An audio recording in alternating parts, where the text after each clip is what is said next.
Assalamualaikum warahmatullahi wabarakatuh.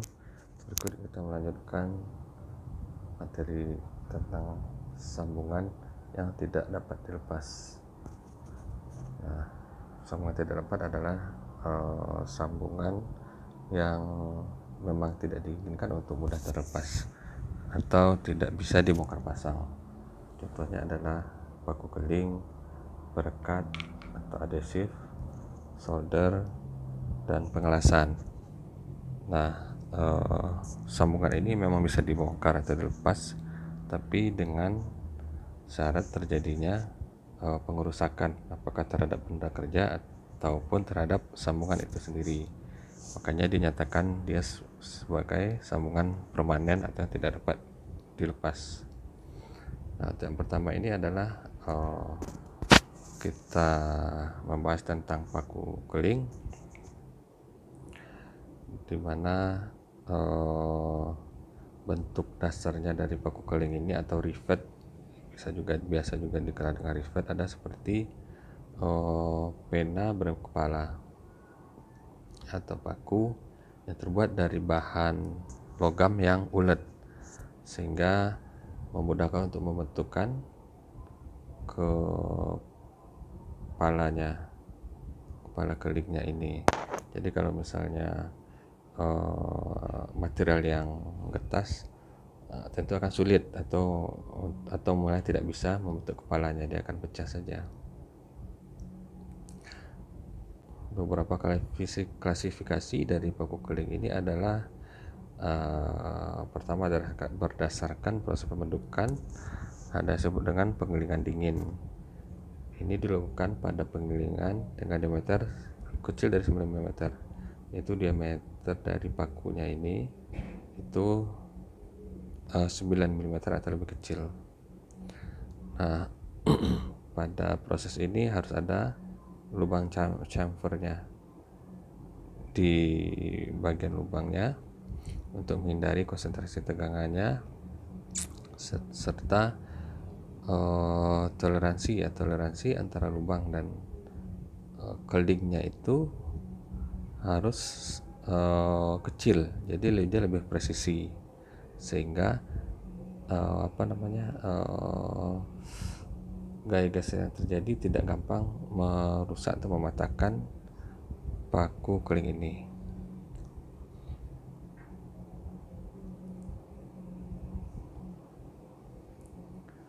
Nah, berdasarkan bentuknya, paku keling untuk yang proses dingin ini ada 3 macam, yaitu paku keling masif atau kejal atau pejal yang solid, padat. Terus ada paku keling yang berlubang, di dalamnya ada lubang, baik itu lubang tembus atau tidak tembus, yang berfungsi untuk penguncian. Lalu ada paku keling beralur, di mana ada alur-alur memanjang di dan batang pakunya. Contohnya seperti ini. Ada paku keling masif ini ada beberapa macam dengan bentuk-bentuk kepala yang berbeda-beda. Lalu selanjutnya seperti ini ada paku keling berlubang.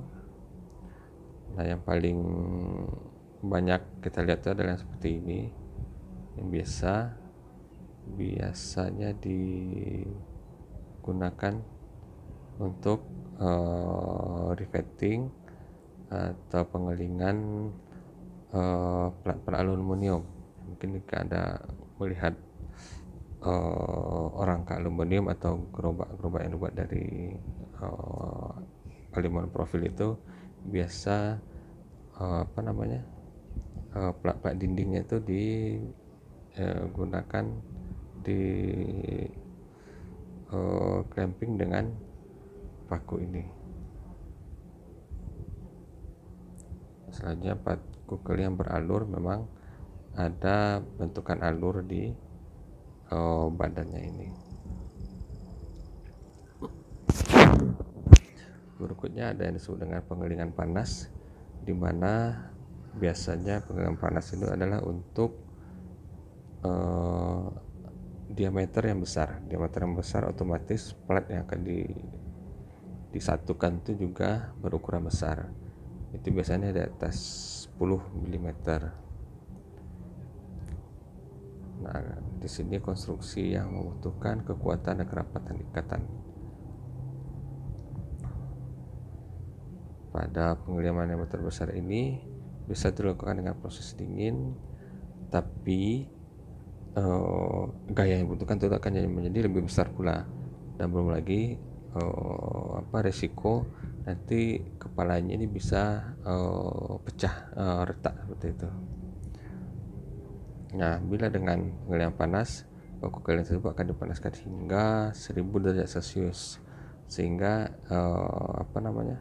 materialnya itu akan jadi lebih lunak, dan proses pembentukannya juga membutuhkan gaya yang lebih kecil saja. Nah, setelah material ini atau paku kering ini mendingin, maka dia akan mengalami sedikit penyusutan. Nah, sehingga kemungkinan akan terjadi kelonggaran. Nah, tapi karena dia memang dimensinya besar, itu sudah cukup kuat lah untuk menahan gaya-gaya tersebut. Proses pembentukannya antara paku keling, dingin, dan proses panas bisa dibilang sama saja. Jadi seperti ini, bagian bawah ini adalah pakunya seperti awalnya seperti ini. Jadi landasan bawahnya dibuat membentuk seperti pakunya. Nah, lalu bagian atasnya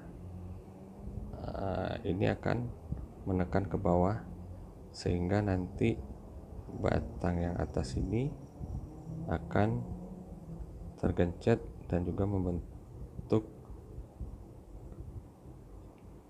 setengah lingkaran seperti ini. Lalu dia akan menjadi paku keling yang mengikat antara dua pelat ini.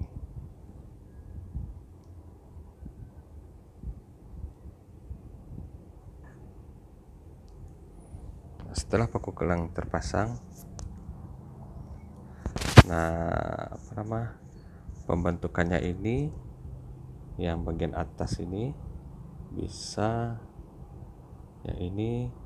dilakukan secara manual seperti dipukul, atau juga bisa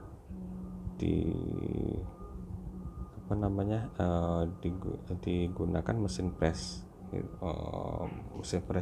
hidrolik lah biasanya contohnya yang bisa digunakan untuk proses ini.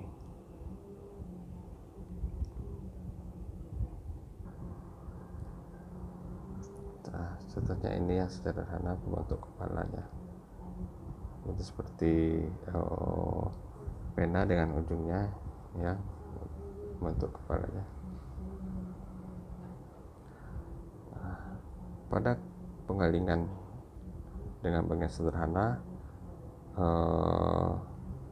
pembentuk ini cukup dipukul saja dengan palu untuk membentuk kepalanya.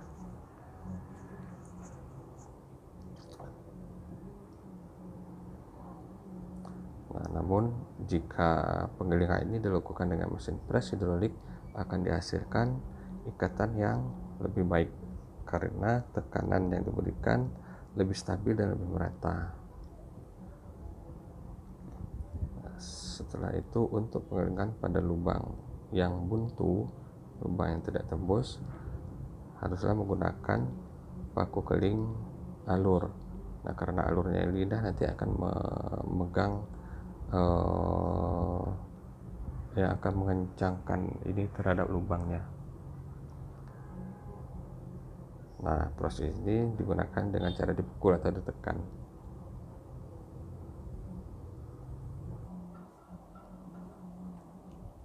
Nah, berikut contoh-contohnya dari pemegang paku keling. Pertama, bentuknya seperti ini, ukurannya ukuran diameter kepalanya itu 1,8 dari diameter badan, dengan ketinggian kepala, ketebalan kepalanya itu 0,8 diameter.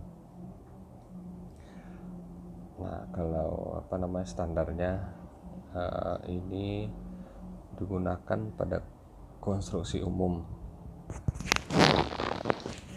seperti pada bangunan, jembatan, dan kettle atau pressure vessel.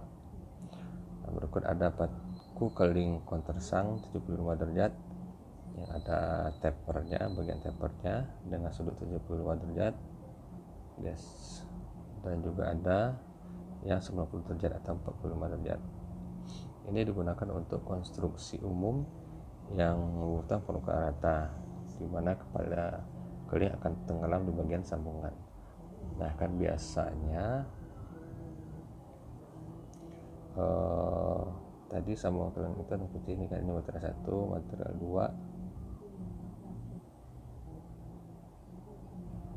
2. Pakunya kan ada yang menonjol seperti itu. Nah, jika perlunya untuk yang rata saja, berarti harus pakai yang jumper ini, karena dia akan seperti ini bentuknya.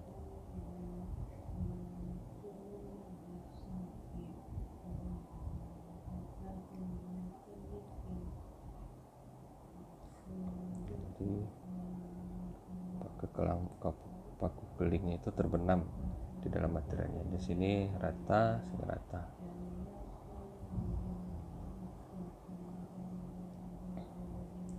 Nah, berikutnya paku kelar countersunk dengan kepala yang bulat. Biasa digunakan untuk sambungan yang kuat dan konstruksi pada perkapalan. Lalu ada paku keling bulat datar, biasa digunakan untuk sambungan plat yang permukaan luas dengan beban yang relatif kecil. Selanjutnya paku keling silinder, kepalanya berbentuk silinder, digunakan pada sambungan kedap air, di mana tidak diinginkan adanya kebocoran. Contohnya ada pada kapal. Paku keling panhead digunakan pada sambungan plat yang lebar dan luas permukaannya. Nah, ini biasanya digunakan pada kendaraan seperti bis. Paku keling panhead dengan kepala tipis dan paku keling sabuk digunakan untuk sambungan pada dinding bodi dan konstruksi ringan seperti pada katrol dan alat angkat. Dan yang berikutnya itu digunakan pada sambungan benda-benda lunak seperti sabuk dari bahan kulit, kain, dan karet. Nah, jadi kalau untuk sabuk ya, itu digunakan yang model kepalanya seperti ini. Berikutnya adalah untuk paku keling yang berlubang. Kalau tadi itu adalah yang masif atau yang padat, yang solid ya. Bentuk penggunaannya kira-kira seperti ini, tapi tipe A dengan lubang bor dan tipe B dengan lubang countersunk. Di sini ada lubang bor, ada lubang bor. Kali ini hanya countersunk, jadi hanya ujung sudut seperti itu saja. Nah, pena ini dinamakan pena keling, pena rivet. Fungsi sama dengan pena silinder, hanya ikatannya menjadi permanen sehingga beban geser sama dengan pena yaitu penepat. Dan tipe B itu bedanya digunakan untuk konstruksi yang lebih besar.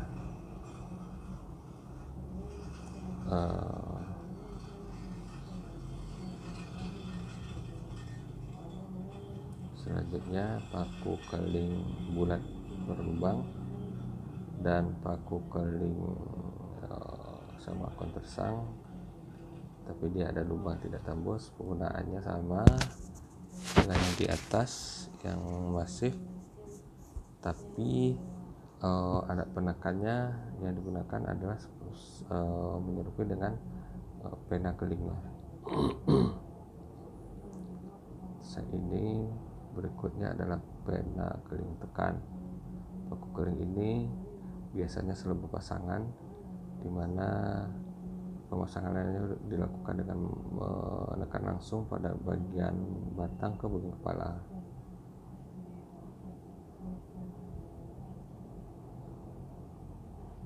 Nah, jadi ada dua ya, ada bagian batangnya, ada kepalanya, masuk ke dalam, terus kepalanya itu ditekan sampai ke bawah. Mungkin Anda bisa bayangkan ini adalah kancing celana jeans. Kancing celana jeans itu kira-kira seperti ini. Bagian depannya kan ada mereknya, logonya itu. Nah, terus bagian belakang dari bagian dalamnya, nah itu adalah salah satu contoh dari paku keling tekan yang berpasangan ini.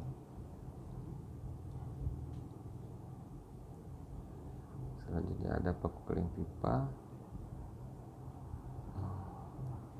Jenis ini mempunyai landasan yang khusus dan juga dengan alat penekan yang khusus, biasa untuk mengangkat logam-logam berbahan lunak dan sering digunakan di industri elektronika seperti untuk kulit, karton, dan plastik. Ini berikutnya adalah paku keling sumbat dengan kepala dengan kotersang. Biasa digunakan apabila dilakukan pengelingan satu arah saja tanpa harus membutuhkan landasan. Jadi untuk bagian yang tertutup, dimana kita tidak bisa masukkan landasan untuk menahannya. Nah, ini ya, jadi digunakanlah pada paku keling yang jenis seperti ini.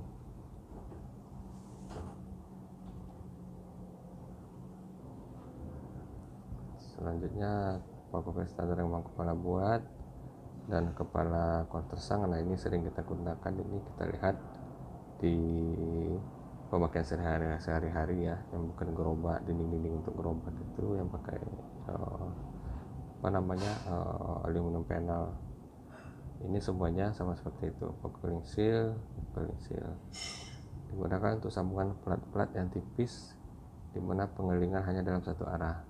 Proses awalnya butuhkan ada lubang awal yang sesuai dengan diameter keling. Ini jenisnya ada paku keling butuh standar untuk umum dan seal butuh standar untuk ikatan yang tidak boleh bocor ya, jadi ada sealnya itu. Pada saat pengelingan dibutuhkan alat peredam khusus yang seperti tembakan pengeling itu ya.